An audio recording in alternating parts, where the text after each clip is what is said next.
দুনিয়ার মানুষ তুমি গণিতে কত বড় বিজ্ঞ, তুমি ফিজিক্সে কত বড় পারদর্শী, ইঞ্জিনিয়ারিং বিদ্যায় তুমি কত বড় বড়, সবগুলা বিদ্যায় তুমি যতই পারদর্শী হও, কোরআন খুলেছো সাথে সাথে পড়েছো আলিফ লাম মিম, তুমি আরবি জানো না জানো, আরবিতেও যত বড়ই বা পণ্ডিত হও, তুমি যেরকম স্বীকার করে এটার অর্থ আমি জানি না, তার মানে তুমি অক্ষম। কোরআনের কাছে কেউ যদি অক্ষমতা স্বীকার করে একবার ঢোকে, আল্লাহ এরপরে সব আয়াতের মধ্যে কোরআনের পরিচয় দিচ্ছেন।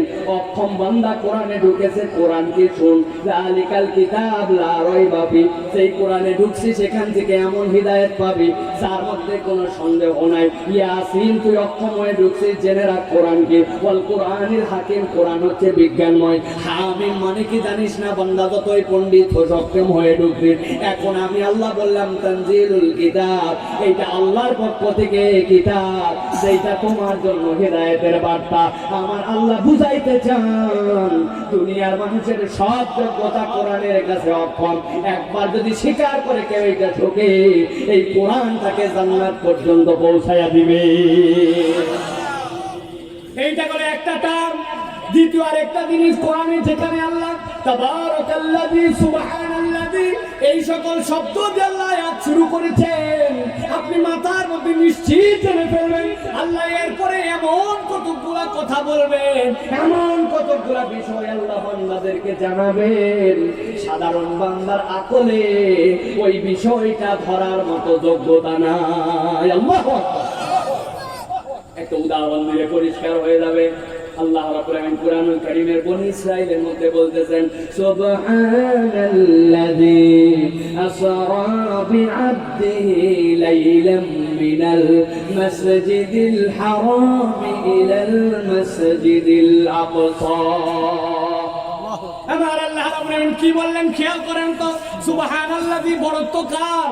আল্লাহ। জোরে বলেন আল্লাহ। এই কথা বলতেছে কে? আল্লাহ। বলতেছে কার শানে? আল্লাহর শানে। আল্লাহর শানে। আল্লাহ বলছেন, কি বলছেন? সুবহানাল্লাযী আসরা বিআবদিহি, তার বান্দাকে ভ্রমণ করিয়েছেন রাত্রিকালীন কোথায় থেকে? মিন মাসজিদিল হারাম ইলাল মাসজিদিল আকসা, মসজিদে হারাম থেকে আকসা পর্যন্ত ভ্রমণ করাইছেন। মক্কার লোকেরা জানতো এই মসজিদে হারাম থেকে প্যালেস্টাইনে যেতে হলে না লাগলেও 1 মাস সময় লাগতো। কতদিন? 1 মাস। অথচ আল্লাহ বলতেছেন রাত্রে ভ্রমণ করাইছেন। কেবল কোরআনই নাই, আল্লাহ রাব্বুল আলামিন মেরাজ করায়া ফজরের আগে তার বান্দাকে আবার কাবার চত্বরে হাজির করছেন। স্বাভাবিক? বড় অস্বাভাবিক ঘটনা। আমার নবী সকালবেলা কাবার চত্বরে পূর্ব ওয়ালে হেলান দিয়ে বসে আছেন। সবার আগে কাবার চত্বরে আছে আবু জেহেল। আল্লাহ নবী দেখার পরে বলছেন, আবু জেহেল, আমার জীবনে গত রাত্রে এক বিরাট ঘটনা ঘটে গেছে। ঘটনা শোনাচ্ছি না কেন, এই কথা বলছে আমাদের আয়াত বোঝার জন্য, ভালো করে খেয়াল করেন। কি ঘটনা? গত রাত্রে আমার আল্লাহ এই কাবার চত্বরতে আমারে বাইতুল মুকাদ্দাসে নিয়ে গেছেন। এরপরে বাইতুল মুকাদ্দাসে এমন একটা বাহনের পিঠে আমাকে উঠিয়েছেন, যার নাম মেরাজ। এই মেরাজ নামক বাহনে উঠে একবার বলেছে চল। এক ধাপে দ্বিতীয় আসমান, আরেক ধাপে তৃতীয়, আরেক ধাপে চতুর্থ, 6 ধাপে আল্লাহর এই বাহন আমার 7 আসমানের উপরে নিয়ে গেছে। আবু জেহেল হাত ধরে ফেলছে নবীজি। মক্কা এখন কেউ নেই, সকালবেলা এখন কেউ দেখতে পাচ্ছে না, এই জন্য তুমি আমার কাছে এই কথা বলছো, এক্ষুনি কাবার দিকে মুখ ফেরাও। নবীজিরে কাবার দিকে মুখ ফেরাই বলছে, কাবার রবের কসম করো কেন? কই আমি যদি আরো লোকজন নিয়ে আসি তাইলে এই কথা ঠিক থাকবে তো? নবীজি বলছেন, আমার কথা কোনোদিন ঘুরে নাই না, বিশ্বাস হয় না, এত কঠিন কথা তুই কোনোদিন বলছিস নাই। ওই জন্য এখন কাবার দিকে ফিরে স্বীকার করতে হবে। নবীজি বলছেন, আল্লাহ রাব্বুল কাবা, আল্লাহর নবীর সাথে শপথ নে। আবু জেহেল দৌড়ায় চলে গেছে উম্মুল খায়েরের বাড়িতে। উম্মুল খায়ের আবু বকরের মা দরজা খুলতে, কি হয়েছে? আবু বকর ভয়ে ভয়ে আতঙ্কে চলে আসছে, আমার নবীর কোনো ক্ষতি করে ফেললো নাকি এত সকালে আবু জেহেল কেন? আবু জেহেল আল্লাহর নবীর সাহাবী আবু বকরের হাত ধরেছে, যদি শেষরায় টানতে টানতে কাবার চত্বরে হাজির করে দিছে। এই না কাবার চত্বরে আবু বকর চলে আসছেন। কি ঘটনা? টানাটানি দেখে আরো লোকজন ধরা হয়েছে। মুহাম্মদ, কথা কিন্তু ঘুরাইতে পারবি না। আমি কথা ঘুরাতে যাব কেন? বলে, বলো তাহলে এখন সবার সামনে তুমি আমার একটু আগে যেটা বলছো। কি বলছে? আল্লাহ নবী বললেন, গত রাত্রে আমার আল্লাহ আমাকে এই খানায় কাবার চত্বরে নিয়ে আসার পরে সিনাটাকে ফেরেশতা দিয়ে ফাড়ায় ফেলছিলেন। জান্নাত থেকে পানি আনা হয়েছে, জমজম কূপের পানি দিয়ে আমার সিনা সাফ করা হয়েছে, পবিত্র করে আবার জিবরাইল আমিন মুখ দিয়ে দিয়েছেন টান। আমার যেই রকম অবস্থা সেরকম হয়ে গেছে। এরপর আল্লাহ আমারে বাইতুল মুকাদ্দাসে নিয়ে গেছেন, বাইতুল মুকাদ্দাসে সকল পয়গম্বরের ইমামতি করিয়েছেন। এরপরে আমার রব আমাকে উদ্দাকার ভ্রমণের দিকে নিয়ে গেছেন। বলছে আবু জেহেল, এই পর্যন্ত হলেই চলবে? এই মক্কার লোকেরা বলো তো, এই মক্কা থেকে বাইতুল মুকাদ্দাস পর্যন্ত যেতে কয়দিন লাগে? কয়েকটা দ্রুতগামী যদি উঠ হয় তাইলে কমসে কম 1 মাস লাগে। বলে আর বলা লাগবে না, এই পর্যন্ত বললেই চলবে। এতদিন পর্যন্ত মুহাম্মদ যে মিথ্যা কথা বলে, উল্টা পাল্টা কথা বলে, প্রমাণ দিতে পারি নাই। আজকে প্রমাণ পেয়ে গেছি। দেখো দেখো মক্কার লোকেরা, মুহাম্মদ কেবল যাই নাই, আবার নাকি ফজরের আগে এখানে হাজির হইছে। সব লোকরে বল, তার কোনো প্রমাণ নেওয়া লাগবে নাকি মুহাম্মদ মিথ্যাবাদী? আবু বকর বল, এতদিন যে সাথে আছিস, কথা কি প্রমাণ দিতে পেরেছি কিনা? আবু বকর সাথে সাথে কাবার দিকে ফিরেছেন, ফিরে বলছেন আল্লাহ রব্বুল কাবা। এই কথাটা আমার নবী যদি বলে থাকেন, আমি মক্কার লোকের সামনে বলে দিলাম, সাদ্দাক্তা ইয়া রাসূলুল্লাহ, আমার নবী 100% সত্য কথা বলেছে। আমার আল্লাহ রাব্বুল আলামিন আল্লাহর নবী গোসলকা করে দিলেন আবু বকর আল কুরাইশি, আবু বকর আল হাশিমি। কিন্তু তার এই পরিচয় যথেষ্ট নয়, বরং আজকের থেকে আবু বকরের পরিচয় হচ্ছে সিদ্দিক। দুনিয়ায় যত সত্যায়নকারী থাক না কেন, আমার আবু বকরের থেকে বড় সত্যায়নকারী না। আল্লাহু আকবার। প্রিয় মুসলমান, কেন এই কথা বললাম? কারণ সুবহানাল্লাহর পরে আল্লাহ যে ঘটনা বর্ণনা করেছেন, এটা বিস্ময়কর ঘটনা। এটা আমরা আয়াতের বর্ণনাতে বুঝতে পারছি, ঠিক না? এই পর্যন্ত বুঝছেন আপনারা? না বুঝলে আবার বুঝাবো। বুঝছেন?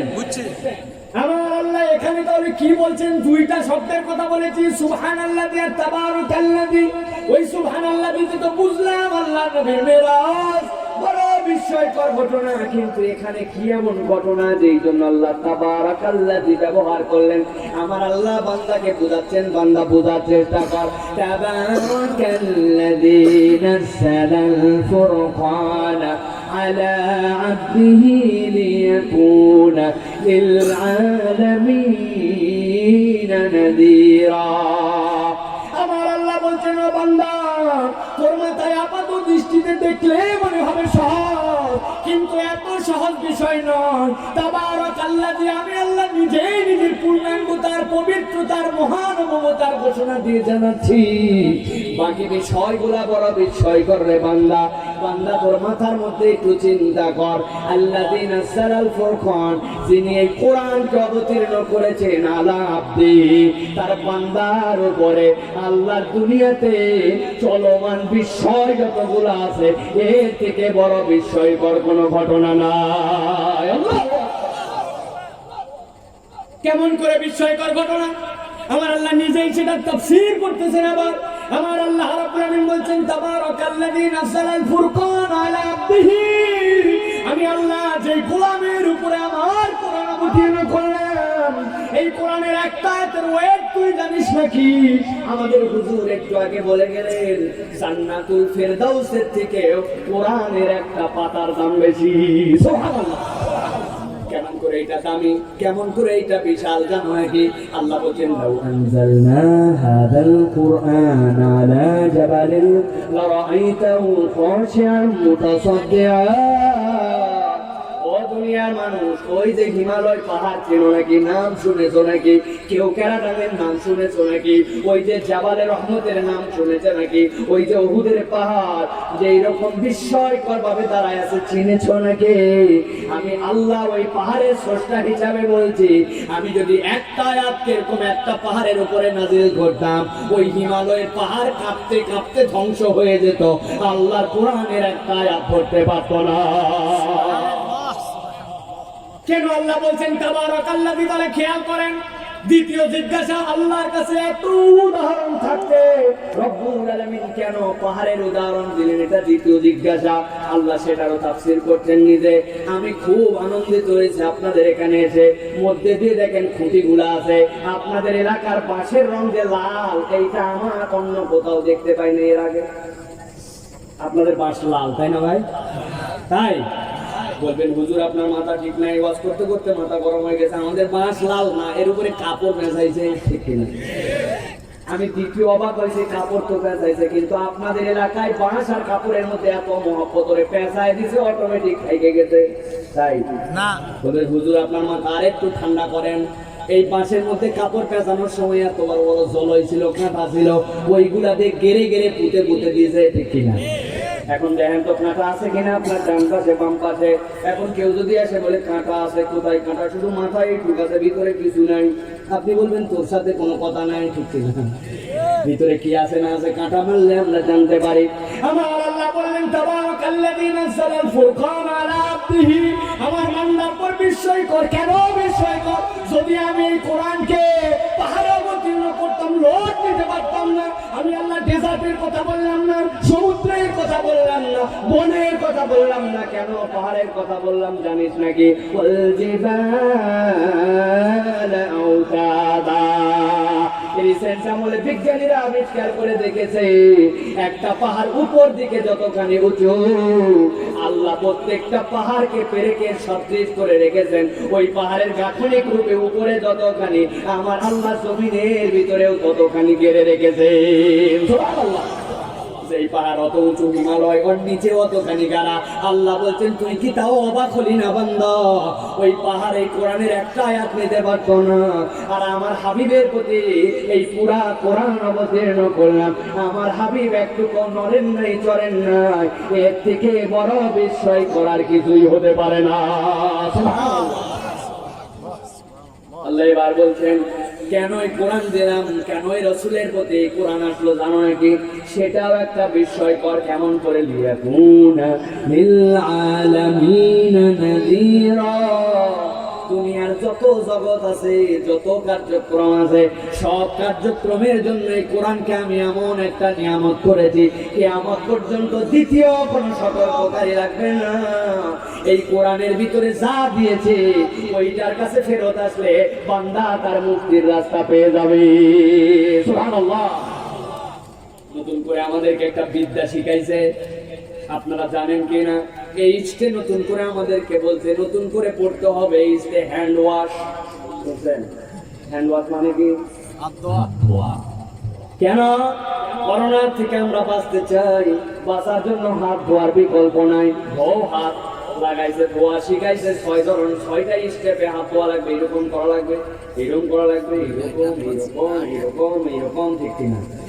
সুন্দর করে হাত ধোয়া আপনি শেষ করছেন, যেই না হাত ধোয়া শেষ, এরপরে আপনার কপালটা একটু চুলকায়। কি করবেন? হাত ধোয়ার আগেও কপাল চুলকাইছিলেন, ভাইরাসটা ওখানে রয়ে গেছিল। এখন হাত ধোয়ার পর আবার কপাল চুলকাইছেন, হাতে ভাইরাস আসছে কিনা? এসে গেছে। এখন কি করা লাগবে? আবার হাত হাতটা ধোয়া শেষ, অনেকক্ষণ চিন্তা করছে কিছু ধরবো না, কিছু ছাড়বো না, যদি আবার মুখে হাত যায়। এরকম করতে করতে এমন কিটকিট করে এই জায়গায় চুলকাইছে, সাথে সাথে চুলকাইছে। হাত ধোয়ার আগেও এই জায়গার চুলকানো ছিল, আবার হাত ধোয়ার পরেও চুলকানি। ভাইরাস আবার হাতে আসছে কিনা? আবার হাত ধোয়া। হাত ধোয়ার খেলা চলতেছে। আপনি হাজার চেষ্টা করেন, আপনার সিস্টেমটার অপূর্ণতার কারণে আপনি সফল হবেন না। আমার আল্লাহ বলতেন লিয়াকুনা লিল আলামিনা নাযীরা।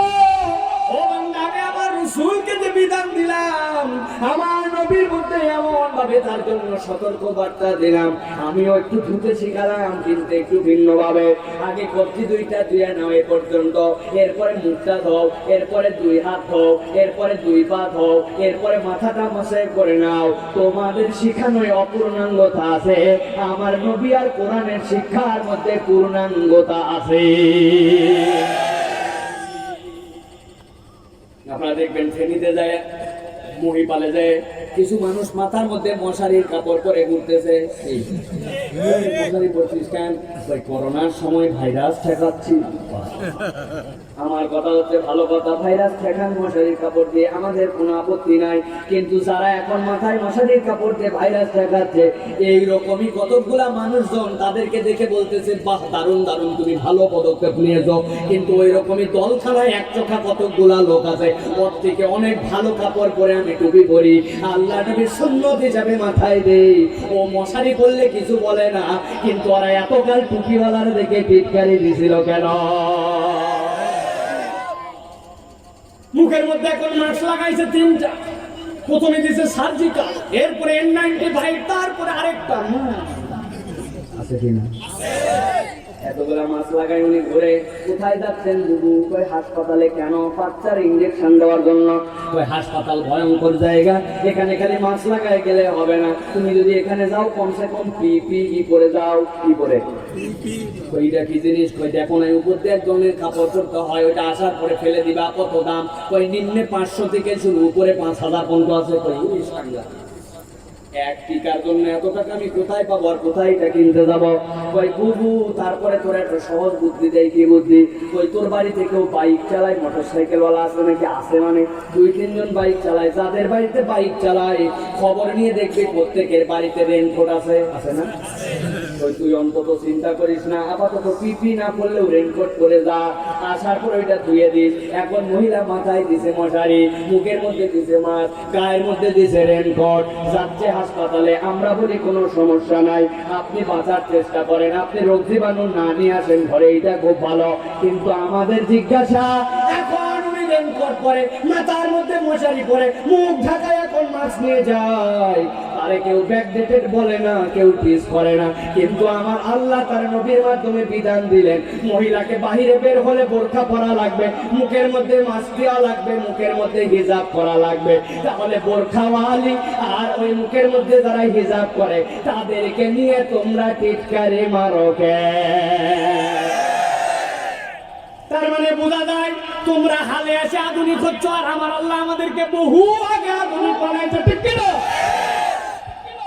সুতরাং যারা আমাদের কাছে আল্লাহ নবীর বিধিবিধান টিটকারি করবে, আপনি তাদেরকে আর যাই ভাবেন সুন্দর করে হাসে হাসে বলবেন, তোমার থেকে বড় বেকুবা দুনিয়ায় না। আমার আল্লাহ এই জন্য বলছেন, লিয়াকুনা লিল আলামিনা নাযীরা, আমি আমার নবীর প্রতি যে বিধান দিলাম রাসূল আপনি জানিয়ে দেন, এটা স্বাভাবিক ব্রেনে তোমার ধরবে না। এই জন্য তাবারাকাল্লাযী বলেছে, কেউ বা তোমার স্ত্রীর বোরকা পরা দেখে জীবন্ত টেন বলতে পারে, কেউ বা ব্যাকডেটেড বলতে পারে, কেউ বা বলে এত গরম, কেউ বা বলে অনাধুনিক, কেউ বা বলে তোমার মতো এত সৌন্দর্য তুমি প্রকাশ করো না কেন। আপনারও তাদের যুক্তিতে মাঝে মাঝে হো দিতে মন চায়, কিন্তু আপনি জেনে রাখবেন আল্লাহ তাবারাকাল্লাযী বলে বলছেন, তোর মাথায় বুদ্ধিতে কুলাবে না। এটা বান্দা যেরকম মেরাজেরটা কুলায় না, ওইটা যেরকম মিরমিরা বিনা যুক্তিতে তুই স্বীকার করে নিস আমার নবীর মেরাজ হয়েছে। আল্লাহর সব বিধান তুই যদি বিনা যুক্তিতে স্বীকার করিস তবেই তোর ঈমান পূর্ণ হবে, ঠিক না? আপনি যদি যুক্তি খাটাতে চান মেরাজের, এত দূর নবীজি কেমন করে গেল, স্বপ্নে গেছিল, অনেকে সরাসরি গেছিল, আমার একটু চিন্তাই হয় নবীজি এসে মনে হয় আবার এরকম যদি করে ঈমান থাকবে, কথা বলেন থাকবে? মাথায় ধরুক চাই না ধরুক, বুদ্ধিতে কুলাক মানা ছিল, আমার নবী মেরাজে গেছেন, কথা শেষ। ঠিক একই রকম ওইটা যেরকম কথা শেষ, আমার আল্লাহ যত বিধান আপনার আমার উপরে দিয়েছেন একই কথা আপনাকে বলতে হবে, বুঝে ধরুক বা না ধরুক, মাথায় কুলাক বা না কুলাক, আমার নবী যা শিক্ষা নিয়েছেন সবগুলা ঠিক, ঠিক না? এটা যদি না বলেন আপনার ঈমান হবে নাকি? ঈমান হবে না। প্রিয় ভাইরা, এবার শেষ কথা বলবো আজকের জন্য, ভালো করে খেয়াল করেন। বিরক্ত হচ্ছে না তো? আমার আল্লাহ রাব্বুল আলামিন আমার নবীকে বলতেছেন, হে রাসূল আপনার সবচেয়ে বড় পরিচয়টা সূরা আম্বিয়া চলে আসলো আল্লাহর নবীর প্রতি 107 নম্বর আয়াত। এখানে জানেন না এরকম একটা লোক নাই, কিন্তু এর মধ্যে আমার আল্লাহ রাব্বুল আলামিন অনেকগুলা তথ্য ঢুকায় রাখছেন। আমার আল্লাহ আয়াতে কারিমা নাযিল করলেন, আমার নবীর জন্য সবচেয়ে আনন্দের আয়াত, সবচেয়ে মর্যাদার আয়াত। আমার আল্লাহ বললেন, রাসূল আপনি যে জানাই দেন, ওয়া মা আরসালনাকা ইল্লা রাহমাতাল লিল আলামিন। সহজ একবারে আয়াতের অর্থ জানেন, এরকম এখানে একজনও নাই, ঠিক না? ওয়া মা আরসালনাকা আপনাকে প্রেরণ করা হয় নাই, তবে হ্যাঁ প্রেরণ করা হয়েছে ইল্লা রাহমাতাল লিল আলামিন, সকল জগতের জন্য আপনাকে রহমত করে তবেই প্রেরণ করা হয়েছে। এই তো অর্থ নাকি? এই আয়াত আবার বলার কি আছে, জানারই বা কি আছে, তাই না? এবার চলেন তো একটু দেখি পরীক্ষা করে কি কি তথ্যের মধ্যে আছে। একটু হাতের মধ্যে মার্ক করবেন কি কি তথ্য আল্লাহর মধ্যে দিয়েছেন। পিছন দিক থেকে এবার যাওয়া শুরু করব। আমার আল্লাহ বললেন, আপনাকে জগৎবাসীর জন্য রহমত করে পাঠানো হয়েছে। আপনি রহমত, জগৎ সমূহের রহমত। আলম কাকে বলে? জগৎ সমূহ, তাই তো? আসেন তো কোরআন থেকে আলম কাকে বলে তার সংজ্ঞাটা আমরা একটু বের করে দেখি তো। কোথায় আছে? কোরআন খুলে ফেললেন। আউযু বিল্লাহি মিনাশ শাইতানির রাজিম। প্রত্যেকটা সূরার আগে পড়া আপনার জন্য ওয়াজিব।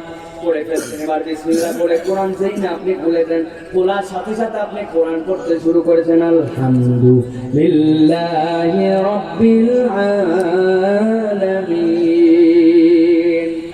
অর্থ কি? আলহামদুলিল্লাহি রাব্বিল আলামিন, সমস্ত প্রশংসা ওই রবের জন্য যিনি আল্লাহ, যিনি সমগ্র আলমের রব। ঠিক না? পশুটি রব রবি বলছেন, আলম আলমই বলছেন, আল্লাহ আল্লাহ বলছেন। কোথায় আপনি অনুবাদ করলেন? হ্যাঁ, সকল প্রশংসা সেই রবে তিনি সকল আলমের রব। বাহ, কি দারুণ অর্থ। আবার কোন ঠিক ভালো করে খেয়াল করেন। এবার আলহামদু বলে আপনি কি বলছেন জানেন নাকি? আপনার রব কেন এখানে হামিম দাল এই মসদার থেকে শব্দ আনলেন জানেন নাকি? আল্লাহ নিজের একটা পরিচয় আল্লাহ দিয়েছেন, হামিদ। হামিদ মানে কি? আপনাকে অন্তর থেকে অনুভব করতে হবে আমি কেন হামিদ বলতেছি। দুনিয়ায় কোনো একটা মানুষের মর্যাদা বাড়ানোর জন্য কাউরে কমফর্টি দেওয়া লাগে, কাউরে প্রশংসা করা লাগে। যতক্ষণ তারে প্রশংসা করে ততক্ষণ প্রশংসিত। যদি প্রশংসা না করে উনি নিজে নিজে প্রশংসিত হতে পারে না। 10 জন ভালো বলেই না বলে ওনাকে মানুষ মানে, 10 জন খারাপ বললে ওনারা আবার কেউ মানতে যাবে নাকি? ঠিক না? কিন্তু আমার আল্লাহ বলছেন, আমার আল্লাহ হচ্ছেন হামিদ। হামিদ মানে কি জানো নাকি বান্দা? দুনিয়ার কেউ যদি তার প্রশংসা করে তবুও তিনি প্রশংসিত। দুনিয়ার কেউ যদি তার প্রশংসা না করে তবুও তিনি প্রশংসিত। কারণ কি? তার দুনিয়ার কেউ যদি প্রশংসা না করে তাও কেমন করে একজন প্রশংসিত হয়? জিজ্ঞাসা আছে কিনা? জিজ্ঞাসা আপনার কাছে আছে, মাত্র আপনার হাতের থেকে 1.5 হাত দূরত্বে। প্রমাণ দিব আপনারে। পাশের যে লোক আছে ওনার নাক মুখটা একটু ঠেসে ধরেন, দেখেন প্রমাণ পাবেন। ওই দেখেন একজন ধরছে। আমি খুব ভালো করে বলি এইটা কেমন করে আল্লাহ প্রশংসিত একটু খেয়াল করেন। মানুষ সারা জীবন 2টা দিক দিয়ে খায় কিন্তু মনে রাখে একটা, আরেকটা মনে রাখে না। কি কথা? একটা পান খাচ্ছেন মুখ দিয়া, কিন্তু এই পান খাওয়ার জন্য যে এনার্জি, যে জানটা বাঁচায় রাখছেন, ওইটার জন্য যে খাদ্য খাচ্ছেন ওইটা নাক দিয়া। ভাত, চাল, ডাল, তরি তরকারি, সবজি, গরুর গোস্ত, খাসির গোস্ত, মুরগি, হাঁস সবগুলা বাজারে কিনেন, কিনে খান। কিন্তু আপনাদের এই অঞ্চলে ফেনীতে এই হাজার হাজার লোকের মধ্যে একজন হাত তুলে বলেন, হুজুর আমি নাক দিয়ে যেটা খাই ওইটাও সপ্তাহে সপ্তাহে কিনে খাই? নাই, একজন নেই। কি খান নাক দিয়া? অক্সিজেন খান। আপনি যে অক্সিজেনটা খান ওই অক্সিজেনটা দেন যে রহমান, যিনি আপনারে দেন। আপনার যদি বডি, আপনার যদি এই শরীরটা ওই অক্সিজেন বিমুক্ত হয়ে যায় আপনি শেষ। এখন আপনি আল্লাহর গাদ্দার বান্দা। প্রথমেই বলেছি 10টা স্বভাব যুক্ত করতে পারি নাই, 10টা খারাপ খসলত দূর করতে পারি নাই। সেই আগের মানুষ আল্লাহ বলছে মিথ্যা বলিস না, মিথ্যা বলি। ওজনে ফাঁকি দিস না, ওজনে ফাঁকি দেয়। অন্যের দিকে তাকাস না, অন্যায় ভাবে তাকায়। মোবাইলে হারাম দেখিস না, দেখতেই থাকি। আমার আল্লাহ তারপরে ওই গাদ্দার বান্দার নিঃশ্বাস গুলার মধ্যে কষ্ট করে বন্ধ করে দেন না, মৃত্যু পর্যন্ত তারে সুযোগ দিয়ে রাখেন। সেই আল্লাহর দুশ্মনী বেঈমানি, সেই আল্লাহর গাদ্দারি করার পরেও রব্বুল আমিন নাকের খাদ্য বন্ধ করেন না। সেই আল্লাহ বলছেন, বান্দা তোর প্রশংসায় কি বা যায় আছে? জেনে রাখ তুই প্রশংসা করলেও আমি আল্লাহ প্রশংসিত, না করলেও আমি আল্লাহ প্রশংসিত।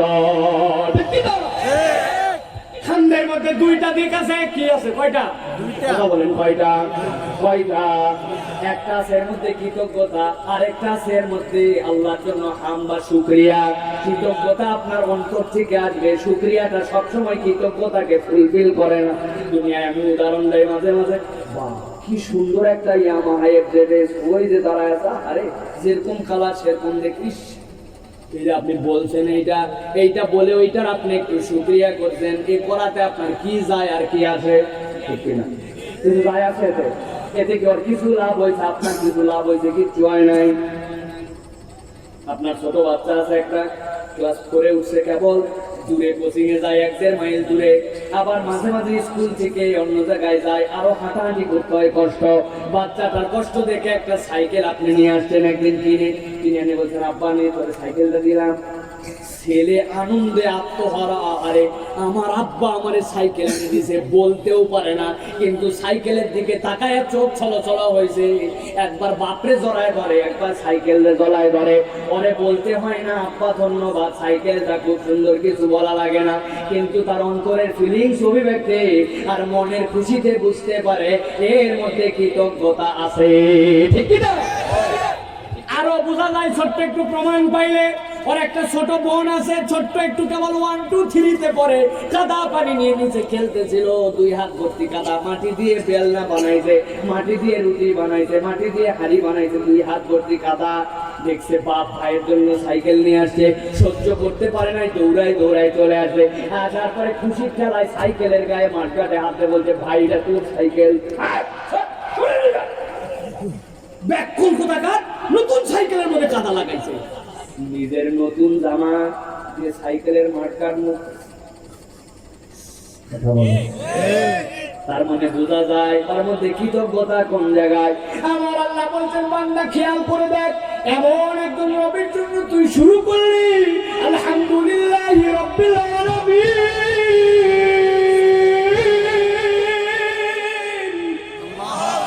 ও বান্দা, তুই যে রবের প্রশংসা করছিস, ওই রব তো এরকম রব, তিনি হচ্ছেন আল্লাহ।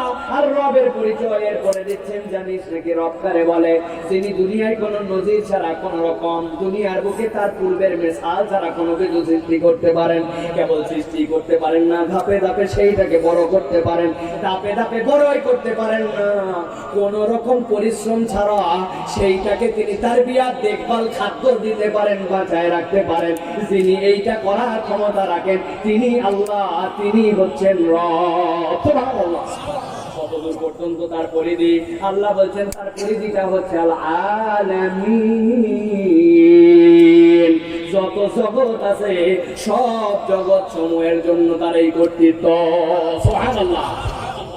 40 সেকেন্ডে একটু বুঝেন আলম কারে বলে, আলামিনকে বললাম। আমাদের যারা নতুন করে মঙ্গল গ্রহে গেছে, যাওয়ার পরে যে ছবি পাঠাচ্ছে সব আমাদের সহজ হয়ে গেছে। মঙ্গল থেকে ছবি পাঠাইছে, দুনিয়া থেকে 13 লক্ষ গুণ বড় সূর্য, তাই তো? ওরা দেখছে আমাদের এখান থেকে ছোট্ট ছোট্ট যে স্টার, যে তারাগুলো আমরা দেখতে পাই, দেখা যায় এতটুকু, আসলে মাপ কত বড়। তারা গবেষণা করে বলেছেন বিজ্ঞানীরা, দুনিয়া থেকে 13 লক্ষ গুণ বড় যে সূর্য, এরকম 13,000 সূর্যরে যদি এক জায়গায় করা হয়, এক একটা তারা দুনিয়ার থেকে এত ছোট দেখা গেলেও এক একটা তারা এত বড়, এত বড়, এত বড়। 13,000 সূর্য যদি ওর মধ্যে ফেলে দেওয়া হয়, একটা তারা এত বৃহৎ, 10 বিঘা পুকুরে একটা মার্বেল ফেললে যেরকম পুকুরের খবর হবে না, এক একটা তারার মধ্যে যদি 10,000 সূর্য নিক্ষেপ করা হয়, তারাগুলা এত বড়, তারা টেরও পাবে না। আরে তো আসতে বলেন সুবহানাল্লাহ।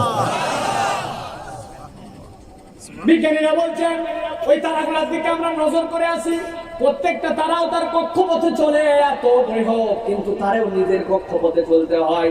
তারাগুলা চলছে, চলতে চলতে চলতে মনে করছে এই পারে চলে আসবে, কিন্তু মধ্যে এমন একটা জায়গা আছে টুক করে পরে হারায় যায়, সেইটা একবার হারায় আর খুঁজে পাওয়া যায় না, ওইটা ব্ল্যাক হোল। ওই জায়গায় যাচ্ছে আর হারায় যাচ্ছে, প্রতিদিন কত শত তারা হারায় যাচ্ছে। বিজ্ঞানীরা বলছেন এই যে তারা এত বৃহৎ, লক্ষ কোটি সূর্য সমান সমান, এইগুলো আবার হারায় যাচ্ছে কোথায় খুঁজে পাই না। যা যা বর্ণনা করলাম এইগুলা প্রথম আসমানের অনেক অনেক অনেক অনেক নিচে। আর আমার আল্লাহ পরিচয় দিচ্ছেন আল্লাহ রব্বুস সাবআ সামাওয়াত, আমার আল্লাহ এরকম 7টা আসমানের মালিক। এবার আল্লাহ বলছেন ওই রব যিনি এত দূর জগৎ পর্যন্ত তারবিয়াত করতে পারেন, তিনি তার পরিচয় দিলেন প্রথম আয়াতে। আর আমার নবীকে বলেন ওয়া মা আরসালনাকা ইল্লা রাহমাতাল লিল আলামিন। যত বড় জগতের আমি আল্লাহ রব, অত বড় জগতের জন্য মুহাম্মদ সাল্লাল্লাহু আলাইহি ওয়াসাল্লাম রহমত। সুবহানাল্লাহ। নবীকে চিনতে পারছেন? আপনার আমার নবী কোন নবীর উম্মত? আমি, কি আমার দাম, কত বড় আমার মর্যাদা। একটা প্রশ্ন আর একটা উত্তর দিয়ে আলোচনা শেষ। গভীরভাবে খেয়াল করেন, আমার নবী সাল্লাল্লাহু আলাইহি সাল্লাম রহমত এইটা অস্বীকার করার কোন উপায় আছে? আমার নবীদের রহমত এটা স্বীকার করেন তো। কিন্তু একটা উত্তর দিতে হবে আপনাদেরকে, বলেন তো ভাই, আমাদের সেই নবী কি হায়াতের জিন্দেগিতে দুনিয়াতে আছেন নাকি দুনিয়া থেকে ইন্তেকাল করে চলে গেছেন? চলে গেছেন নবী। তাহলে যেই নবী চলে গেলেন তিনি আবার কেমন করে আমাদের জন্য রহমত থাকলেন? ঠিক কিনা? থাকা অবস্থায় রহমতের প্রমাণ আছে। নবীদের কাছে সাহাবী চোখ নিয়ে আসছেন, চোখের মধ্যে উঠে গেছে চোখ, তীর বের করেছে, তীরের সাথে চোখ বেরিয়ে আসছে। আল্লাহ নবীর কাছে এসে বলছে, ইয়া রাসূলুল্লাহ, আমার চোখটা বেরিয়ে গেছে, আমার তীরের সাথে চোখ এসেছে, আমার ব্যথার যন্ত্রণা। নবীজি আদরের সাহাবীর চোখটা ভিতরে ঢুকাই দিলেন, মুখের থেকে লালা মোবারক নিলেন, নেওয়ার পরে চোখের পাশে যেই না লাগায় দিয়েছেন, আগের মতো আবার বান্দার চোখ হয়ে গেছে। এক মগ দুধ দিয়ে বলছেন ডান থেকে খাওয়ানো শুরু করো। একজন দুইজন করতে করতে 70 জন খাইছে, নবীজিকে ফেরত দিয়ে দিছে ওই দুধের গ্লাস। 70 জনের আগে প্রথম জনাও যতটুকু ছিল, 70 জন খাওয়ার পরে দুধটা ততটুকুই রয়ে গেছে। নবীজির রহমত। কাছে একজন সাহাবী এসে বলছে, একজন ইহুদি এসে বলছে, ইয়া রাসূলুল্লাহ, আপনাকে মুহাম্মদ আপনাকে আমি রাসূল হিসেবে স্বীকার করব, কি করা লাগবে? বলে ওই যে গাছ, ওই গাছ যদি বলে যে আপনি নবী, তাইলে আপনার নবী হিসেবে স্বীকার করে নিব। আল্লাহ নবী বললেন, আমি ওই গাছের কাছে এখন যেতে পারবো না, গাছরে যাইয়া বলো মুহাম্মদ সাল্লাল্লাহু আলাইহি ওয়াসাল্লাম তারে ডাক দিয়েছে। অবাক হয়ে গেছে। আমি বললাম কি নবীজি আরো কথা বললো কি, কিন্তু চ্যালেঞ্জ তো সে দিয়েছে। এখন নবীজি যেহেতু বলছে উপায় নাই, গাছের কাছে যে বলছে মুহাম্মদ তোমাকে ডেকেছে, বলতে দেরি নাই। হাদিসের মধ্যে আসছে ডানে বামে হালতে দুলতে দুলতে দুলতে গাছ আল্লাহর নবীর সামনে এসে সাক্ষ্য দিতে আপনি আল্লাহর পক্ষ থেকে রাসূল, কোনো সন্দেহ না। সেই নবী রহমত ছিলেন, এতে কোনো সন্দেহ নাই। কিন্তু জিজ্ঞাসা নবী তো নাই, তাহলে কেমন করে রহমত? আমার নবী এই কথাটাই বলে গেছেন, দুনিয়ার মানুষ তোমরা আমার প্রতি যদি আমার মর্যাদার প্রতি যদি বিশ্বাস করো, আমার প্রতি তোমার ঈমানকে যদি বিশুদ্ধ করে নিতে পারো, তোমার থেকে সৌভাগ্যবান কেউ নাই। দুনিয়ার যত পয়গম্বর ছিলেন, যত রাসূল ছিলেন, আমার আল্লাহ তাদের জন্য দোয়া দিয়েছিলেন, সেই দোয়াগুলা তারা করছেন এবং কবুল হইতো। দুনিয়ায় তাদের সব দোয়া শেষ হয়ে গেছে। হযরতে নূহের দোয়া শেষ, হযরতে মুসার দোয়া শেষ, হযরতে ঈসার দোয়া শেষ, কিন্তু আমার নবী হাজার বিপদে পড়েছেন, আমার নবী তার দোয়াকে শেষ করেন নাই। কিয়ামতের ময়দানে আমার নবী সাল্লাল্লাহু আলাইহি সাল্লাম যখন বিচারের পরে রব্বুল আলামিন দুনিয়ার মানুষের জন্য ওই দিন বান্দার জন্য যখন গুলসিরাত কায়েম করে দিবেন, আমার নবী গুলসিরাতের গোড়ায় দাঁড়িয়ে যাবেন, আমার আল্লাহর কাছে বলতে শুরু করবেন, আল্লাহ তায়েফের ময়দানে এমন মারা মারছিল, 11 জন আমারে হত্যা করার জন্য ওই হিজরতের রাত্রে দাঁড়ায় গেছিল, উহুদের ময়দানে আমাকে মারার জন্য উঠতে উঠতে আমার দাঁতকে শহীদ করেছিল। হাজার বিপদের পরে আমি আমার দোয়া করি নাই, কিন্তু আজকের দিনে তোমার কাছে আমি বললাম, আমার ওই দোয়াটা তোমার কাছে দিয়ে দিলাম, যেটা তুমি কবুল করবে আমাকে বলেছিলে। সাথে যুক্ত করলাম, ওয়ালা সাউফা ইউতিকা রাব্বুকা ফাতারদা, তুমি আমাকে বলেছিলে হে নবী আপনাকে এমন দেওয়া দিব আপনি সন্তুষ্ট হয়ে যাবেন। আজকে ওই দোয়া আপনার কাছে দিয়ে বলতেছি, আমার যে উম্মত আশহাদু আল্লা ইলাহা ইল্লাল্লাহ ওয়া আন্না মুহাম্মাদান আবদুহু ওয়া রাসূলুহু, এই দুই বিশ্বাস ঠিক করে এসেছে, কিন্তু গুনাহ খাতায় জর্জরিত হয়ে জাহান্নামের মধ্যে আটকায় গেছে।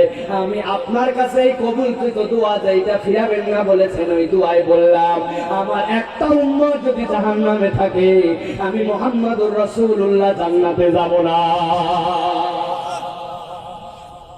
আমার আল্লাহ জন্য বলছেন, ওয়া মা আরসালনাকা ইল্লা রাহমাতাল লিল আলামিন।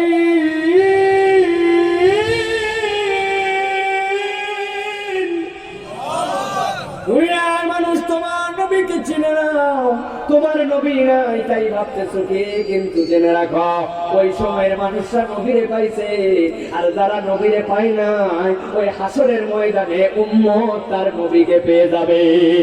সুবহানাল্লাহ। কারা পাবে? যারা নবীর সাথে গাদ্দারি করবে, তারা নবীর সাথে যারা তার বিশ্বাস যেগুলো কর্তব্য এগুলো না বুঝে তাহলে হাউ হাউ করে বলবে আমার নবী মুহাম্মদ, তারা সোজা নয়। এই জন্য আল্লাহ রসুলের ফান্ডামেন্টাল যে বিশ্বাস আপনাকে স্বীকার করতে হবে, আমাদের সমাজের কোন নামদারি শত মুসলমান আছে যারা প্রকারান্তরে রাত দিন নবীর সুন্নতকে টিটকারি করে, সুন্নতকে অস্বীকার করে, আল্লাহ নবীর বিধিবিধান নিয়ে তারা নানান ধরনের যুক্তি তর্ক মন্তব্য করে, আবার বলে মোহাম্মদ সাল্লাল্লাহু আলাইহি ওয়াসাল্লাম আমার নবী, আপনার নবী মানা হয় নাই।